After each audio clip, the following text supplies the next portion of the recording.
boshingga qilich kelsa ham rost gapirgan. Doim kuchsizlarni himoya qilgan. Xo'p bo'ladi, oyijon. Xo'p, bora qol. Hormang, rektor janoblari. Assalomu alaykum. Salomat bo'lsinlar. Va alaykum assalom. 3-4 yil avval o'tirgan kursingizga rosa yarashardingiz. Menimcha semirdingiz. Kursiga yarashmayapsiz. Tushunmadim. O'g'limni kontrakt pullarini o'z vaqtida to'lab qo'yganmiz.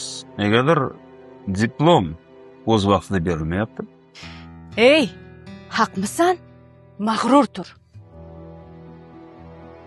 Aka, bu yer universitet. Kontrakt to'ladi degani aniq diplom oladi degani emas.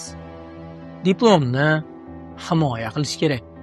Buni boshqa yo'llari ham bordir. Hoy bola, qing'ir yo'lga boshlamoqchi bo'lganlarga qat'iy javob ber. Yo'q. Siz hali yoshsiz. O'sishingiz kerak. Sizga hozir yo'qlar emas, ko'proq xo'plar kerakmi deyman-da. Sizga sotib olinayotgan diplomlarning ko'rsatayotgan karomatlaridan bittasini aytib beraymi? Mayli, biroz vaqtim bor. Ayting. Diplom sotib olgan arxitektorning loyihasi asosida qurilgan uy 4,5 ballik zilzilada qulab tushibdi.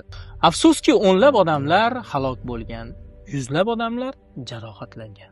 Mana shu jarohatlanganlardan biri operatsiya qildirish uchun diplom sotib olgan jarrohning qo'liga boradi. Juda yengil deb hisoblangan operatsiyadan bemorning o'ligi chiqadi.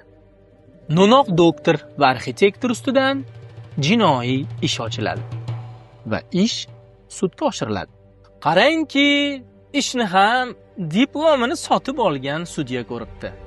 Qahramonlarimiz, ya'ni shifokor va arxitektor sud zalidan ozod etilibdi. To'g'ri, bu voqea O'zbekistonda bo'lmagan. Lekin ta'lim sifatini va diplom furushlikni hozir ko'rib chiqmasak, O'zbekistonda ham bo'ladi. O'zingni va xatoingni kichik sanama. Sen katta ishlar qilishing kerak. Kichkinagina xatoing katta muammolarga sabab bo'lishi mumkin. Qashqadaryolikmisiz? Albatta. O'g'lingizni shunchaki ko'p go'sht yeyishi bilan maqtanadigan bo'lishini istaysizmi? Yoki Nasafiy bobodek, Amur Temur bobodek, Abdulla Oripovdek bo'lishini?